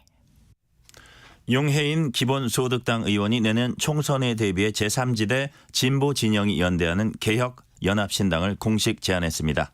관련해서 얘기 나눠보겠습니다. 용 의원님 안녕하세요. 네, 안녕하세요. 용혜인입니다. 이번 총선의 핵심 키워드로 개혁연합신당을 이제 제안하셨는데요. 이게 뭔지 자세히 좀 설명을 해주세요. 네, 이제 개혁연합신당은 뭐 제3지대 혹은 부동층으로 드러난 어떤 새로운 정치를 바라는 국민들의 열망에 개혁 정치의 내용으로 답하자. 그래서 여러 정치 세력이 힘을 합쳐서 이 개혁으로 내용을 채운 선거연합 정당을 만들자라는 제안이고요. 왜 지금 개혁연합신당인가를 짧게 3가지 정도 말씀드릴 수 있을 것 같은데요. 첫 번째는 지금 이제 총선에서 윤석열 정부가 불러온 퇴행이 이제 대한민국의 위기를 만들고 있지 않습니까? 그래서 이 위기를 극복할 세력, 그러니까 개혁 정치의 내용을 제출하고 실제로 이것을 실현하는 세력이 필요하다 이고요. 두 번째는 제3지대 논의가 굉장히 선거공학적으로 진행이 됩니다. 누가 만나면 뭐 10%가 된다, 15%가 된다. 근데 이런 내용으로는 국민들께 새로운 정치를 만드는 것으로 보답하기 어렵고 개혁 정치의 공론장으로 만들어져야 하기 때문에 지금 이제 개혁연합신당을 제안 드리는 거고요. 세 번째는 내년 총선이 이제 지금 예상되는 걸로는 이제 국민의힘, 더불어민주당 그리고 이준석 신당이라는 3자 구도로 치루어질 가능성이 커 보이는 것처럼 이야기가 되었습니다. 그런데 이 총선을 4자 구도로 만들어야 이 이준석 신당을 막아낸다는 것이고 이준석 신당의 승리를 막는다는 것은 윤석열 정권의 정권 재창출을 막는다는 것입니다. 그런 의미에서 진보적 정권 교체를 만들기 위해서 지금 개혁연합신당을 말씀드리는 겁니다. 네, 이제 기본적으로 선거를 앞두고 이제 이념이나 뭐 정책이나 같은 이제 정당이나 정치 세력이 이제 합당을 하자 이런 것으로 이해가 되거든요. 최근에 정의당이 비대위 체제로 전환하면서 선거 연합 정당이라는 걸 이제 제안을 했습니다. 비슷한 겁니까? 아니면 다르면 어떤 게 다를까요? 네, 이제 우리가 그냥 생각하는 최근에 이제 조정훈 의원의 시대 전환과 국민의힘이 했던 그런 의미의 합당을 하려는 것은 아니고요. 네. 분명하게 개혁의 내용들을 가지고 연합 정당을 만들어 보자라는 것입니다. 최근에 이제 여의도에서 유행하는 말 중에 하나가 유럽식 선거 연합인데요. 사실 우리가 선거 때 뭔가 어떤 정당과 어떤 정당이 힘을 합친다고 하면 왜 힘을 합치는지는 잘 보이지 않고 누가 단일화를 했다만 보이지 않습니까? 근데 제가 만들고자 하는 선거연합 정당은 저 선거연합 정당은 한 20개, 30개 정도의 개혁 과제를 22대 국회에서 당선되면 실현할 정당이구나, 그런 연합이구나를 국민들께 직접적으로 보여드릴 수 있는 연합 정당입니다. 그래서 어떻게 보면 이제 플랫폼이라는 것을 기본소득당이 자임할 수도 있고 아니면 뭐 논의하는 과정에서 새롭게 만들 수도 있지만 어쨌든 정치 세력, 개혁 정치가 필요하다는 것에 동의하고 진보적 정권 교체를 만들어내겠다는 것에 동의하는 세력들이 함께 선거를 치러낸다는 의미입니다. 정의당과 연대도 고민 중이다 이렇게 말씀을 하셨더라고요. 고민하시는 이유, 고민하신 지점이 뭘까요? 네, 이제 정의당이 추구하는 선거연합 정당을 지켜봐 왔는데요. 저도 그러니까 지금으로서는 사실 몇몇의 추상적인 가치들, 뭐 예를 들면 노동, 뭐 기후 위기 같은 추상적 가치를 이야기하는 것 외에 구체적인 내용들은 좀 잘 보이지 않는 것 같습니다. 그래서 사실 그런 추상적인 가치에 대한 동의는 누구든 할 수 있거든요. 뭐 이준석 대표가 노회찬 정신을 최근에 많이 이야기하는 것도 그런 추상적 가치를 중심으로 한 연대 연합이라는 것이 가지는 위험성을 잘 보여준다고 생각합니다. 근데 제가 좀 전에 말씀드린 것처럼 저는 그런 추상적 가치에 공감하는 연합이 아니라 구체적인 과제를 중심으로 비전을 보여드리고자 하는 구체적 거고요. 과제면 우리가 손쉽게 이야기하면 뭐 정책입니까? 네, 예를 들면 뭐 20가지 20대 법안, 뭐 20대 정책 이런 것들을 가지고 선거를 치르는 거죠. 그래서 누가 연합했다, 누가 단일화했다가 아니라 저 개혁연합신당이 승리하면 22대 국회의 아젠다는 저 20가지가 되겠구나라는 것을 분명히 보여드릴 수 있어야 한다는 거고요. 좀 그런 선거연합을 만들어 보고 싶습니다. 제가 이제 정치 활동이라는 걸 처음 했던 게 노회찬 전 의원님이 서울시장 후보로 출마하셨을 때 그 선거운동을 하면서 진보 정당에 입당했던 사람이고, 또 그때 당시 이제 저에게 굉장히 매력적이었던 공약이 모든 서울 시민들이 악기 하나를 다룰 수 있는 서울을 만들겠다는 거였어요. 그러니까 저는 그런 것처럼 진보 정치가 사람들의 가슴을 뛰게 하는 내용들을 가지고 있어야 된다고 생각하고, 그런 걸 이제 진보 정당 활동을 하면서 배웠다고 하고 뭐 그런 건 부정하고 싶은 마음은 없습니다. 근데 다만 지금 이야기되고 있는 진보의 위기라는 게 어떤 누군가 개인의 위기가 아니라 이 가슴 뛰는 명료한 비전, 가슴 뛰는 명료한 국가상, 예전에 뭐 무상급식이든 뭐 아니면 뭐 좀 전에 말씀드렸던 악기를 다룰 줄 아는 서울이든 이런 모습이 없는 쇄신의 실패에 있었다라고 평가하고요. 저와 기본소득당이 하고자 하는 건 바로 그 가슴 뛰는 국가상의 모습을 선거연합정당을 통해서 보여드리고자 하는 겁니다. 그렇군요. 근데 이게 약간 송구스러운 질문이긴 한데 결국 민주당의 위성 정당으로 가지 않겠냐 이런 뭐 관측도 하는 분들이 있어요. 어떻게 보세요? 네, 저는 우문이시라고 생각하고요. 그렇군요. 정확히 애초에 민주당이 만든 게 아닌데 어떻게 민주당의 위성정당이 될 수 있는가? 저는 좀 의문입니다. 이미 그것이 가장 큰 차이점을 보여주고 있다고 생각하고요. 개혁연합신당과 위성정당은 정반대의 기획이라고 생각합니다. 오히려 민주진보 진영을 개혁하고 어떤 개혁 정치 세력으로서 견인해내겠다는 역할을 자임하는 거고요. 이 민주개혁 진영의 승리를 위해서, 그리고 윤석열 정부의 이 끝없는 퇴행을 막기 위해서 민주당의 역할은 중요합니다. 저는 그것을 부정할 생각은 없습니다. 근데 그리고 민주당이 이제 우리 사회의 최소한 공공선마저 무너지지 않도록 저항해왔던 방파제의 역할을 해왔다는 것도 부정하지 않습니다. 그렇기 때문에 지금 제3지대를 이야기하는 수많은 정당들이 이제 양당은 모두 나빠 같은 어떤 양비론을 펴면서 본인들이 제3지대에 자리 잡는 것을 이제 목표로 하는데, 좀 그런 저는 그런 선전을 할 생각은 없고요. 구체적인 개혁 과제를 중심으로 민주당과의 연대와 협조를 구축해 나가는 과정을 거절할 필요가 없다라고 저는 생각합니다. 그래서 위성처럼 민주당 주변을 도는 것이 아니라 오히려 민주당을 견인해내는 역할을 해내겠다라는 말씀을 드립니다. 지금 들은 말씀 제가 이해하기로는 오히려 민주당을 견인하고 또 민주당과 경우에 따라서는 연대할 수 있다. 이렇게 이해해도 되겠습니까? 네, 그 과정을 저희가 굳이 거절할 필요는 없다라고 앞서 말씀드렸습니다. 예. 그 이준석 신당 창당 움직임에 대해서 이제 좀 비판적인 입장을 보이시는 걸 이제 봤는데 뭐가 문제라고 보십니까? 네, 이제 몇 번 이준석 대표 관련해서 유튜브에 나와달라는 간접적 제안을 받은 적이 있지만 이루어지진 않았고, 제가 이준석 전 대표를 개인적으로 알지는 못합니다. 그래서 그의 개인에 대해서 평가하는 것은 아니고요. 국민의힘 일각이나 특히 윤석열 대통령의 예전에 그 체리따봉 문자 사태, 그리고 최근에 이제 인요한 혁신위원장이 보이는 모욕적인 행태들을 보면 저는 이제 오히려 이준석 대표가 좀 안쓰럽게 느껴질 때도 있어요. 근데 그렇다고 한들 저와 이준석 대표가 같은 정치적 견해를 갖고 있느냐라고 하면 정반대의 위치에 서 있다라고 말씀드릴 수밖에 없고요. 개인이 아니라 그분이 하고 있는 정치의 내용과 방향성을 가지고 비판을 하는 겁니다. 이준석 대표 보수와 진보라서 그런 게 아니고 구체적인 내용 때문에 그러신 거예요? 네, 정확히는 그 내용이 없다라는 것인데요. 오히려 보수와 진보라는 기존의 진영 나누기 위에 새로운 보수를 구축해 보겠다는 싸움을 하고 계신 건 아닌가라는 생각이 드는 겁니다.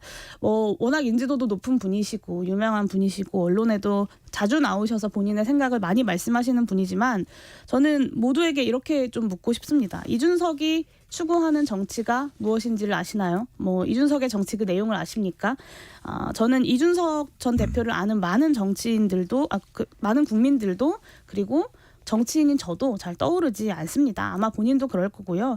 정치 평론은 굉장히 많이 하시는데 정치인으로서 정말로 국민들께 밝히고 있는 국가 비전이라는 것이 분명하고 명확한가? 저는 그렇지 않다라는 것이 저의 큰 문제 의식입니다. 근데 네.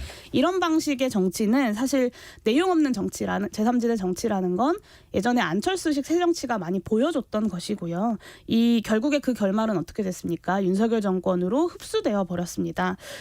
그리고 윤석열 대통령이 밉다라는 것 외에 이준석 대표가 보여주고 있는 국가적 비전이라는 것도 보이지 않고요. 윤석열 대통령을 그러니까 검사 윤석열을 대통령 윤석열로 만든 1등 공신이라는 것에 대한 반성도 보이지 않습니다. 그래서 이런 정치의 결말은 우리가 안철수 의원의 새정치, 안철수의 새정치라는 제3지대 시도에서 결말을 이미 봤다고 생각합니다.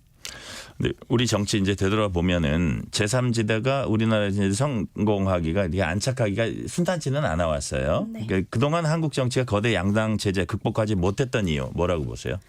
네, 당연히 이제 흔히 기울어진 운동장이라고 표현되는 불공정한 선거제도 그리고 국고보조금 제도 같은 것들이 당연히 이 양당 독식 체제의 기반이기도 하고요. 근데 그건 너무 당연한 말이고 그걸 바꿔달라고 그 기득권의 당사자인 거대 양당에 호소한다고 될 일도 아님을 저는 잘 알고 있습니다. 그래서 이 저와 기본소득당이 갖고 있는 고민의 핵심은 이 새로운 정치 세력을 필요로 하는 그것들을 요구하는 국민들의 열망을 선거를 통해서 현실로 만들어내는 그 실력을 보여드려야 된다라는 것이고요. 네. 그렇기 때문에 두 가지를 말씀드리고 있는 겁니다. 뚜렷한 개혁 과제를 중심으로 이 새로운 정치에 대한 국민들의 열망을 모아내겠다. 그리고 두 번째가 그 힘으로 진보적 정권 교체를 이뤄내겠다.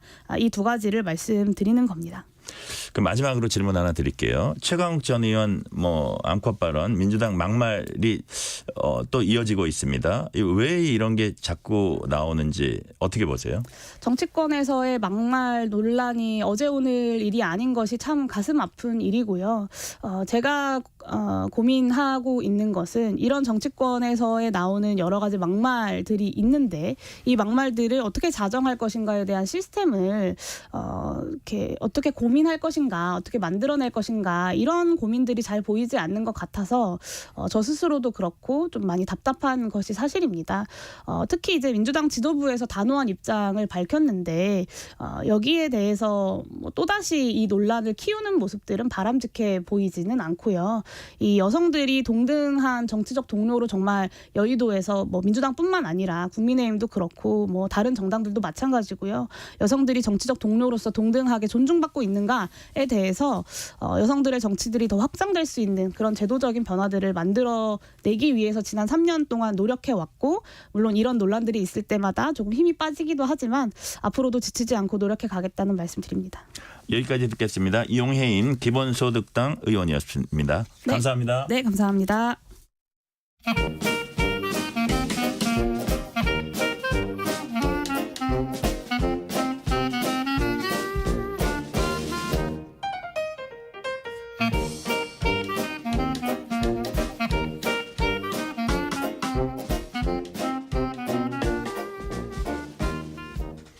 최근 부동산 매물은 계속 늘어나는데 성사되는 거래는 줄어들고 있습니다.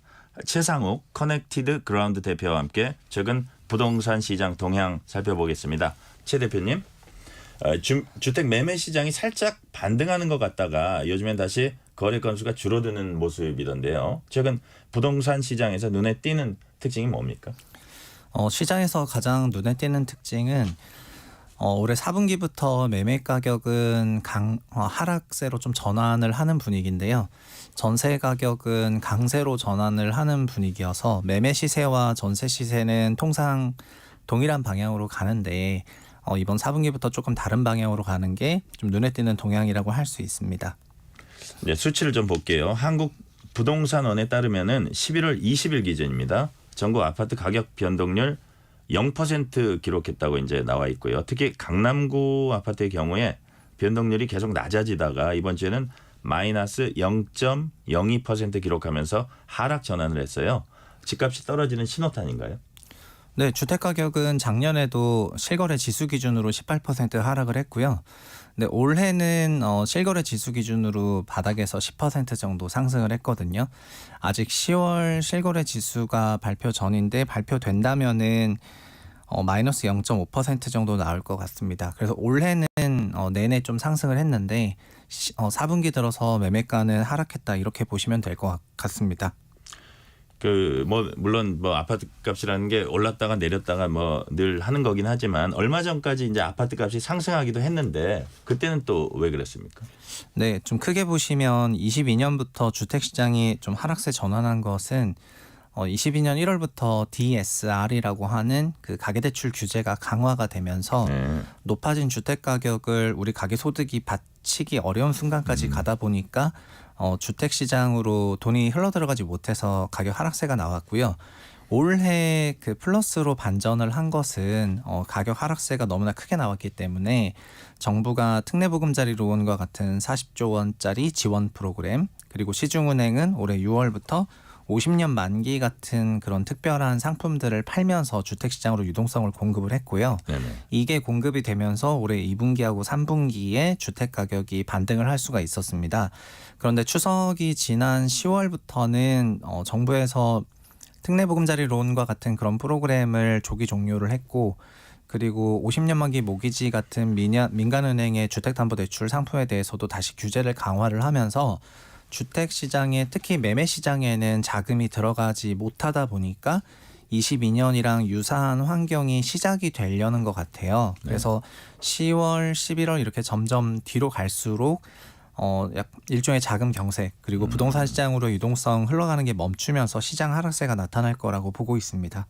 그 강남권에 공급이 좀 많아진 거, 이것도 이제 부동산 값에 좀 영향을 미쳤습니까? 네, 많은 분들이 주택 공급이 부동산 가격에 영향을 미친다고 생각을 하시고 실제로도 그런 부분이 없지는 않은데요.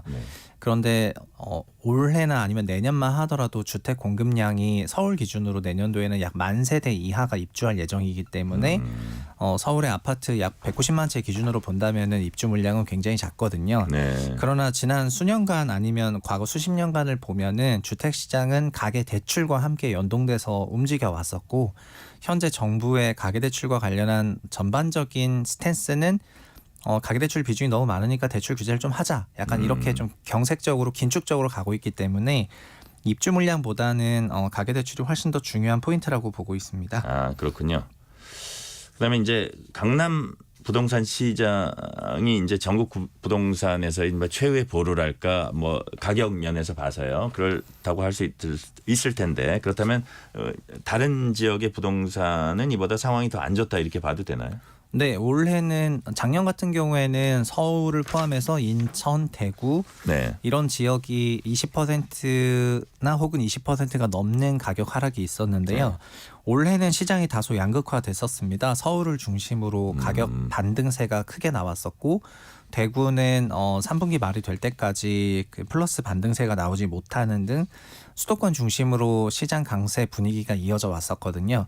그런데 최근 들어서는 다시 서울에서도 특히 강남권의 아파트 매매 가격이 하락세로 전환을 했다고 이렇게 통계가 나오는 거는 강남권이 사회 경제적으로 가장 중요한 입지를 갖고 있음에도 불구하고 현재 그 PIR이라고 해서 가계소득 기준으로 강남권 아파트들은 여전히 16배 이상을 받고 있는데요. 지금 16배 이상의 가격을 우리 소득으로 감당할 수 없을 수준만큼 높아져 버렸기 때문에 여기에서부터 그 구조적으로 좀 위축세가 나오고 있다, 이렇게 보시면 좋겠습니다. 그러니까 비싼 아파트에 살 여력이 없는 거네요. 네, 왜냐하면 DSR 40% 체제 속에서는 PIR 16배를 감당할 수가 없습니다. 과거에는 DSR이 없었고 그 DTI라고 해서 각 개별 대출에 대한 그 DTI? 소득 기준, 네, DTI가 있었는데 그건 60%였거든요. 가령 예를 들면 자기 소득이 1억이면 6천만 원까지는 원리금을 내도 괜찮다는 건데, 지금은 DSR 40이라는 거는 4천만 원 정도로 원리금을 제약해야 되기 때문에 과거에는 대출금리도 낮았고 지금은 대출금리도 높고 그리고 종전에는 60% 한도였고 지금은 40% 한도이기 때문에 지금 소득 대비 일정 배수를 넘어가는 고가 주택을 지금 소득으로 대출받고 살 수가 없죠, 구조적으로. 그래서 이런 부분이 올해 4분기부터 다시 한번 드러나고 있다고 보여집니다. 앞으로 대출 금리는 어떻게 될까요? 이게 사람들한테 궁금할 것 같아요. 네, 대출 금리는 올해만을 놓고 말씀드리면은 올해 2분기하고 3분기에는 대출 금리가 굉장히 내려갔습니다. 작년과 비교했을 때요. 많은 분들이 22년도에 기준금리 상승과 시장금리 상승 그리고 대출금리 상승이라는 세 가지 금리 상승 3연타를 다 맞아서 굉장히 그 어질어질한 상태거든요. 근데 올해는 시장 금리가 내려갔고 대출 상품 금리도 내려갔었습니다. 근데 4분기 들어서 다시 한번 대출 상품 금리가 올라가다가 일부 뭐 몇몇 발언에 따라서 왔다 갔다 하는 그런 경향이 있는데요. 추세적으로 그 시장 금리는 결국 미국의 시장 금리를 따라갈 거라고 보여지고 지금 미국 시장 금리와 연동되고 있기 때문에 미국 시장 금리가 내려가고 있는 그런 국면에서 10월 코픽스는 아주 높지만 11월은 조금 내려가지 않을까 이렇게 보고 있고요. 24년을 놓고 보자면은 올해보다는 그냥 상식적으로 봤을 때는 조달 금리가 내려가니까 대출 금리가 내려갈 것 같습니다. 다만 대출 금리가 내려가면 또 대출이 늘어날 수가 있다 보니까 정부는 일종의 가상 금리를 만들어 가지고요.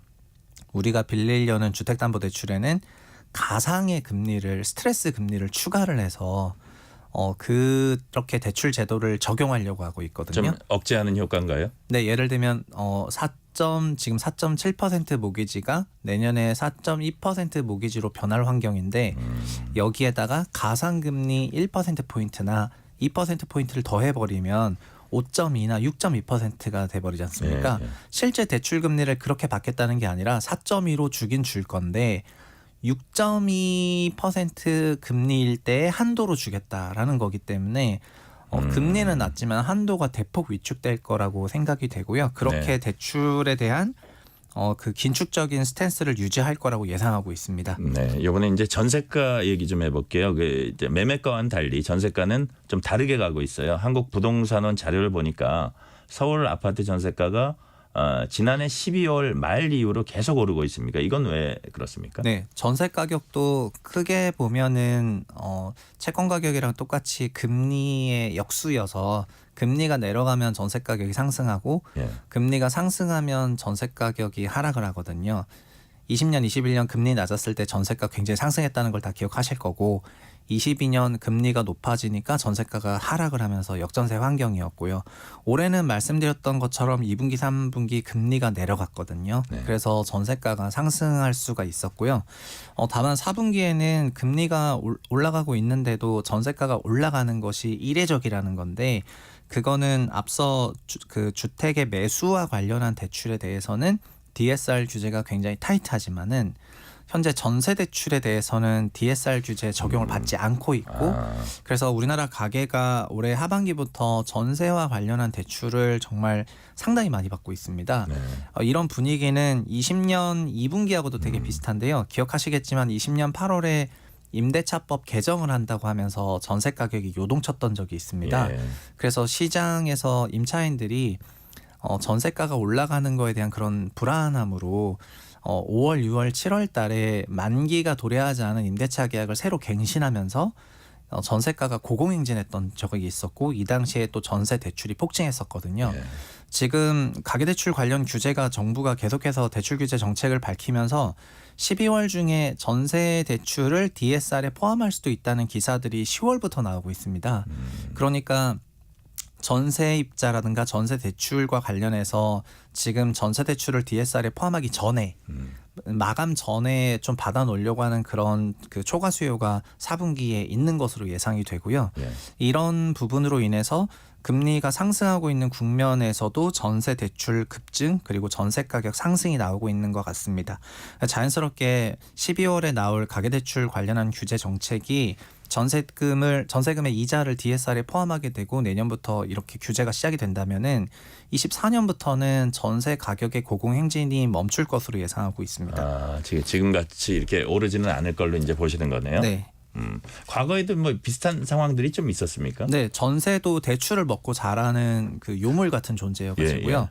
2008년부터 2013년까지 주택시장이 장기 침체를 했을 때 그때 정부에서는 전세 가격을 지지하고자 전세 가격이 상승하면 주택 가격도 상승한다고 보시면 되는데 그래서 전세 대출 제도를 대폭 확대를 했었고요.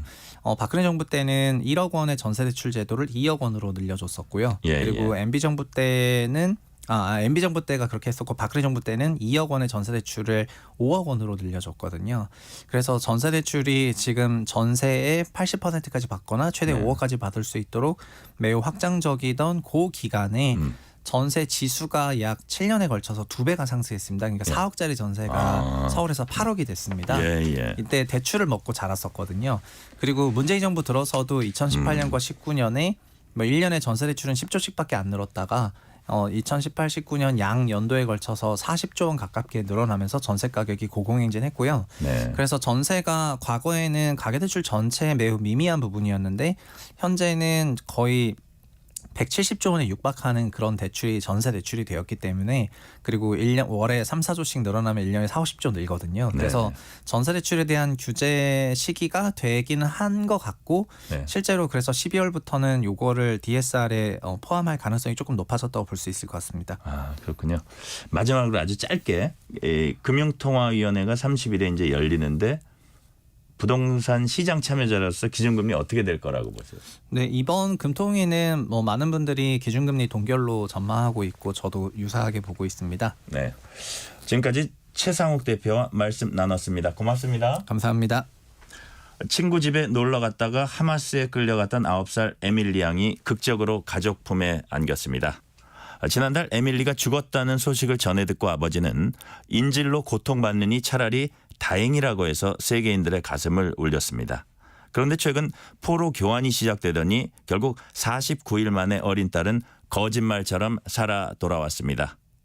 우리가 누리는 평화 그리고 이 소소한 일상이 얼마나 소중한지를 일깨워줍니다.